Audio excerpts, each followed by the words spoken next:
అప్పుల బాధలు వెంటాడుతున్నాయా? అయితే 6 JVR వారి జాతిరత్నాలు ధరించండి. పాకిస్తాన్ మీద ప్రకృతి పగబట్టిందా అన్నట్టుగా పాకిస్తాన్లో వరద బీభత్సం సృష్టించింది. ఈ వరదకి పాకిస్తాన్లో కొన్ని రోజులుగా భారీ వర్షాలు పడుతున్నాయి. గత 24 గంటలుగా పరిస్థితి చూసుకుంటే బీభత్సమైనటువంటి వర్షం దాటికి పూర్తిగా వరద ఉప్పొంగి ప్రవహించి పాకిస్తాన్లో ఉన్నటువంటి ప్రధాన నగరాలు జలదిగ్బంధంలో చిక్కుకున్నటువంటి పరిస్థితి ఉంది. ముఖ్యంగా ఇస్లామాబాద్ కావచ్చు, తర్వాత రావల్పిండి కావచ్చు, గావల్మండి కావచ్చు, కటారియన్ కావచ్చు, ఈ ప్రాంతాలన్నీ కూడా పూర్తిగా జలదిగ్బంధంలో చిక్కున్నాయి. ఈ ప్రాంతాలు పూర్తిగా వరద నీటిలో చిక్కుకొని ప్రజలు బయటకు రాలేనటువంటి సిచ్యువేషన్ కనిపిస్తుంది. విజువల్స్ లో మీరు చాలా స్పష్టంగా చూడొచ్చు. ఆ వరద తాకిడి ఏ స్థాయిలో ఉందో మనం చూస్తుంటే పూర్తిగా ఇళ్లన్నీ కూడా మునిగిపోయినటువంటి దృశ్యాలే కనిపిస్తున్నాయి. పాకిస్తాన్ లో ఉన్నటువంటి ఈ భారీ వర్షాలు వరదలతో పూర్తిగా అతలాకుతలం అయిపోయింది. ముఖ్యంగా జంట నగరాలు చెప్తూ ఉంటారు, ఇస్లామాబాద్ అలాగే రావల్పిండి. ఈ జంట నగరాల్లో ప్రస్తుతం ఉన్నటువంటి సిచ్యువేషన్ చూస్తే మాత్రం అత్యంత దారుణమైనటువంటి పరిస్థితి కనిపిస్తోంది. ప్రజలు ఒక భయానకమైనటువంటి వాతావరణంలో అక్కడ కాలం గడుపుతున్నటువంటి సిచ్యువేషన్ చాలా స్పష్టంగా కనిపిస్తుంది. అంటే పాకిస్తాన్ లో లోతట్టు ప్రాంత ప్రజలను ఇప్పటికే పునరావాస కేంద్రాలు తరలించేశారు.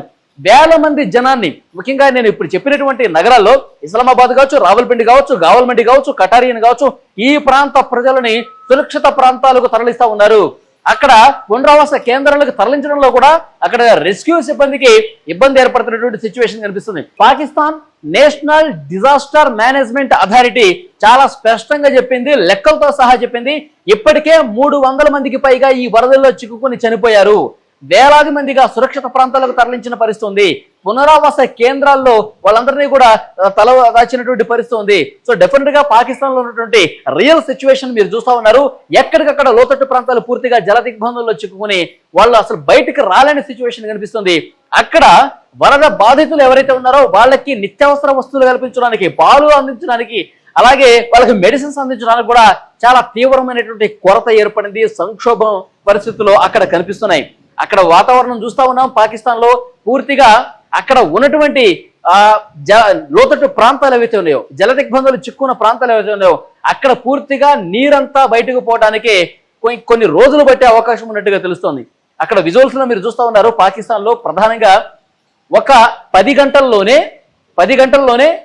100 మిల్లీమీటర్లకు పైగా భారీ వర్షపాతం నమోదైంది 10 గంటల్లోనే.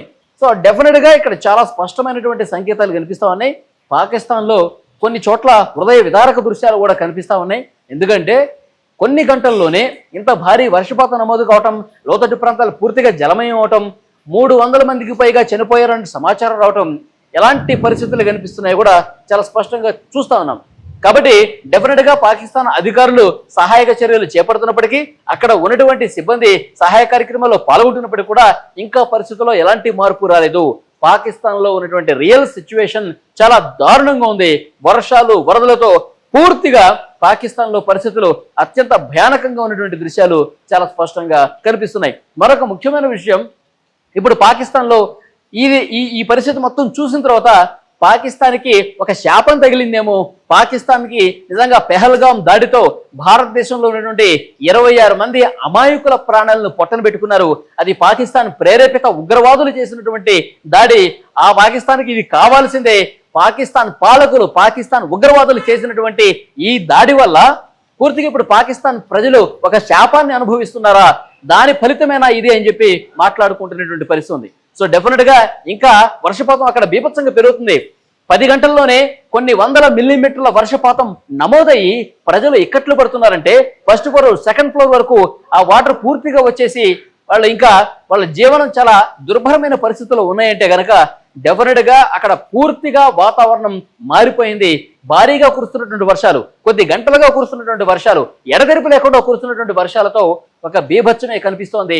అక్కడి ప్రజలు సాయం కోసం అర్థిస్తున్నారు. ఎవరైతే ఇళ్లలో ఇంకా చిక్కుకుపోయి ఉన్నారు, ఇంకా బయటకు రాలేని సిచ్యువేషన్ ఉందో వాళ్ళని కాపాడే ప్రయత్నాలు చాలా సీరియస్ గా జరుగుతున్నాయి. వాళ్ళని అక్కడ ఉన్నటువంటి ఆర్మీ కావచ్చు, అధికారులు కావచ్చు, వాళ్ళని కాపాడే ప్రయత్నాలు చాలా సీరియస్ గా చేస్తున్నటువంటి సిచ్యువేషన్ కనిపిస్తోంది. సో డెఫినెట్ గా మరొక ముఖ్యమైనటువంటి విషయం, ఈ వర్షాలు అనేవి ఇప్పట్లో ఆగేలా లేవు. మరికొన్ని రోజుల పాటు, ఎందుకంటే జూన్ నెల 16 నుంచి కూడా వర్షాలు పడతా ఉన్నాయి. జూన్ 16 నుంచి మొదలు పెడితే ఇప్పటి వరకు సరిగ్గా ఒక నెల రోజులుగా వస్తుంది. నెల రోజుల్లో పాకిస్తాన్ లో ఏదో ఒక మూల భారీ వర్షపాతం నమోదవుతానే ఉంది. లోతట్టు ప్రాంతాల్లో జలమయమవుతానే. ఇప్పటికీ 300 మందికి పైగా చనిపోయారంటే అక్కడ ఉన్నటువంటి చిన్న చిన్న నదులు కావచ్చు, లోయలు కావచ్చు, పూర్తిగా అన్ని కూడా వరద గుప్పిట్లు చిక్కుని ఆ వరద ప్రవాహం పూర్తిగా లోతట్టు ప్రాంతాల వైపు దూసుకొస్తుంది. నగరాలే, ముఖ్యంగా నగరాల్లో ఉన్నటువంటి చాలా ప్రాంతాలు మునిగిపోయి ప్రజలు బయటకు రాలనేటువంటి సిచ్యువేషన్ ఉందంటే పాకిస్తాన్ లో ఎలాంటి డేంజర్ పరిస్థితుల్లో ఇస్లామాబాద్, రావల్పిండి, గావాల్పిండి, కటారియన్ ప్రాంతాలు ఉన్నాయన్నది కూడా చాలా స్పష్టంగా అర్థమవుతుంది. పాకిస్తాన్ ప్రజలు సాయం కోసం చూస్తా ఉన్నారు. వాళ్ళకి అవసరమైతే ఇతర దేశాలు కూడా, మిత్ర దేశాలు ఏవైతే ఉన్నాయో వాటి సాయం కూడా అర్థిస్తున్నటువంటి సిచ్యువేషన్ కనిపిస్తుంది. విజువల్స్ లో పాకిస్తాన్ లో ఉన్నటువంటి భయానక దృశ్యాలు, వరద నీటిలో గుప్పిట్లో చిక్కుకుపోయి ప్రజలు అల్లాడుతున్నటువంటి దృశ్యాలు మీరు చూస్తా ఉన్నారు.